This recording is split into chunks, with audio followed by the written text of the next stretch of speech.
오늘 중국 증시 코너 10미닛 차이나 오늘도 시작해 보겠습니다. 박준석 파트너 나와 있습니다. 안녕하십니까? 네, 반갑습니다. 안녕하세요. 오늘 중국에서 눈여겨볼 만한 지표가 하나 나왔더라고요. 네. 서비스업 PMI 지표. 네. 일단 결과가 어떻게 나왔는지가 궁금한데 설명을 좀 해주시죠. 일단은 결과 같은 경우는 예상치보다 상회했다라고 볼 수가 있겠습니다. 잘 나왔다 이 말씀이시군요. 네, 맞습니다. 실제로 예상치 같은 경우에는 51로 예측했는데요. 실제치는 51.1로 0.1 정도 상승했다라고 보시면 좋을 것 같습니다. 네. 약간 소폭치의 상승이라고 여러분들 좀 보실 수 있을 텐데요. 우리가 지금 결국에는 글로벌 트렌드상에서 미국과 중국이 서로 관세로 인해 가지고 서로 분쟁하는 그런 속에서 이제 민간 기업들이 많이 피해를 받고 있다라고 우리가 알 수 있을 텐데요. 일단 먼저 차이신 같은 경우에는 중국에서 민간 쪽이라고 보시면 좋을 것 같습니다. 근데 최근 들어가지고 미국의 ISM 제조업과 그다음에 서비스업 지표들이 일제히 하회했던 현상들을 우리가 볼 수 있습니다. 네. 결국에는 미국과 중국이 서로 관세 관련돼 가지고 분쟁하는 사이에 미국에 있는 기업들도 약간 정도의 시장에 낙관하는 쪽이 아니라 비가는 쪽을 좀 바라보고 있고, 마찬가지로 중국 같은 경우에도 이제 제조업 PMI는 하회했단 말이죠. 하지만 이제 서비스업 PMI가 상회했다라는 것을 우리가 봤었을 때 중국이 그러면은 시장 상황이 좀 괜찮나 이렇게 우리가 착각할 수 있는데, 결국에는 중국은 지금 미국과의 분쟁 속에서 통화 정책과 그다음에 재정 부양 정책을 토대로 해가지고 경기 부양을 실시하고 있기 때문에 나타나는 현상이라고 보시면 좋을 것 같습니다. 일례로 뭐 이관시 정책이라든지 아니면 지준율 인하 그리고 그런 관련돼 가지고 있는 정부의 보조금 정책들이 결국에는 시장에서 먹히고 있다 이렇게 바라보시면 좋을 것 같습니다. 그래서 지금 최근 들어가지고 저는 이런 말씀을 좀 드리고 싶은데요.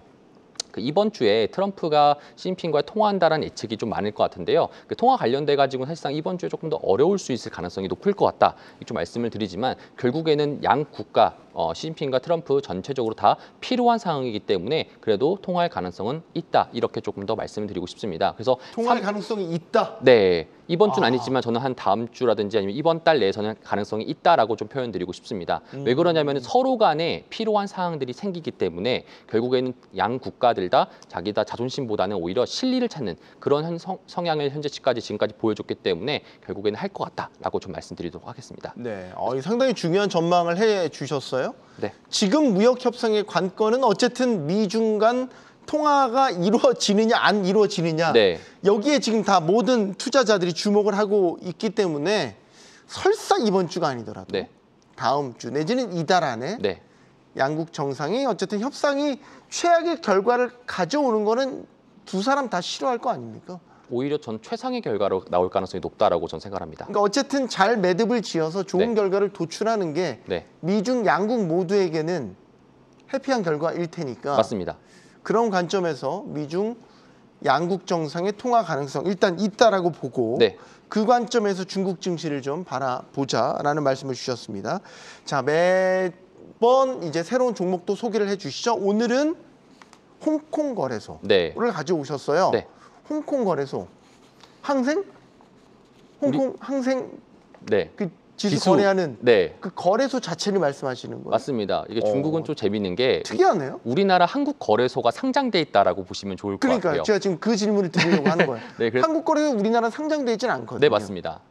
하지만 이제 우리가 홍콩 거래소 같은 경우는 상장이 돼 있다라고 보시면 좋을 것 같은데요. 홍콩 거래소는 결국에는 거래소에서 얻는 이익과 파생 상품에 관련된 이익들, 그다음에 IPO로 했었을 때 있는 이익들까지 다 먹는 그러한 것이 바로 홍콩 거래소라고 보시면 좋을 것 같습니다. 일반적인 거래소들 다 그렇고요. 네. 그렇다 보니까 이제 플랫폼 기업이라고 보시면 좋을 것 같은데요. 제가 앞서 여러분들 말씀드렸듯이 트럼프와 시진핑이 곧 좋은 결과를 도출해낼 것이다라고 말씀드렸잖아요. 그럼 실질적으로 홍콩 거래소에 우리가 차트를 바라보시면 좋을 것 같습니다. 왜 그런지 말씀을 드리자면은 실제로 지금 트럼프가 과거에 한번 시진핑과 과거에 한번 베센트라든지 허리펑에 이전 한번 스위스에서 만난 이후로부터 트럼프가 말했던 게 중국의 시장 개방을 말했습니다. 그럼 중국의 시장 개방이 나오다 보니까 실질적으로 지금 홍콩 거래소의 일봉 차트를 보시게 되면은 쭉쭉쭉쭉 상승이 나고 있는 모습이 보여집니다. 오히려 홍콩 지수보다 더 빠른 상승세를 보이고 있다는 건데, 이거를 의미하는 바는 뭐냐면은 지금 홍콩에서 외국인의 자금들이 많이 들어오고 바라보고 있으며 IPO 관련돼 가지고 있는 것들도 최근에 뭐 CLTL이라든지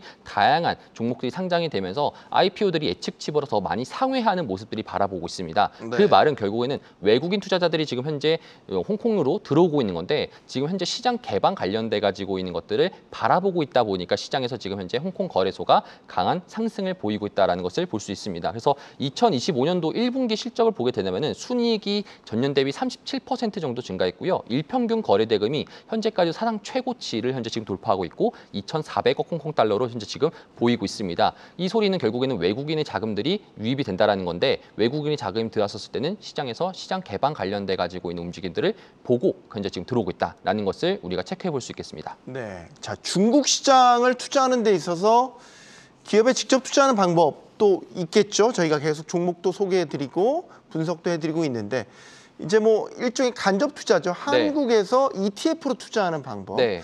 어제도 저희가 잠깐 이 얘기를 했지만 최근 중국의 트렌드는 인공지능을 중심으로 한 네. 테크 기업의 네. 트렌드가 있다. 네. 이런 것들을 반영한 ETF를 얘기해 주셨다면서요. 네. 주셨어요. 맞습니다. 자, 오늘 조금 더 디벨롭된 네. 발전된 이야기를 한번 들어보죠. 근데 우리 시간이 저도 사실 어제 너무 짧아가지고 조금 아쉬웠는데 오늘도 시간이 너무 아쉽습니다. 그래서 간단하게 핵심만 네. 제가 조금 짚어서 말씀드리도록 하겠습니다. 최근에 이제 중국 관련돼 가지고 여러분들이 직접 투자를 하려고 하더라도 사실상 방법 자체가 좀 어려운 현상들이 많이 있습니다. 네. 그렇기 때문에 중국에 대한 간접 투자 방식으로 ETF를 고르실 것 같은데요. 현재 지금 보이시는 ETF 중에서 시가총액이 높은, 그러니까 순자산 총액이 많다라는 것은 ETF에 많이 투자를 한다는 것인데 현재 투자하는 것들을 보게 되면은 대체적인 지수 투자 형식이라고 보시면 좋을 것 같습니다. 그렇기 때문에 오히려 지수 형태의 투자보다는 저는 말씀드리고 싶은 거는 AI와 관련된 테크와 관련된 투자라는 것이 조금 더 좋다라고 말씀을 드리고 싶고요. 네. 사실 더 자세하게 말씀을 드리고 싶지만 시간상 관계적으로 너무 아쉬워가지고 제가 또 요 관련돼 가지고 있는 특강을 또 하나 찍었습니다. 그래서 특강 찍어가지고 거기서는 제가 중국 관련된 ETF들에 대한 분석을 여러 가지 하면서 그 분석을 토대로 여러분들이 바라보시게 되면은 조금 더 중국 투자하실 때 도움이 될 만한 그런 정보들이 있으니까 여러분들이 네. 참고하시면 좋을 것 같습니다. 네, 특강 홍보까지 깨알같이 네. 잘 해주셨습니다. 텐미니 차이나 박준석 파트너였습니다. 고맙습니다. 네, 감사합니다. 자, 프리마켓온 오늘 준비한 소식 여기까지입니다. 시청해주신 여러분 고맙습니다.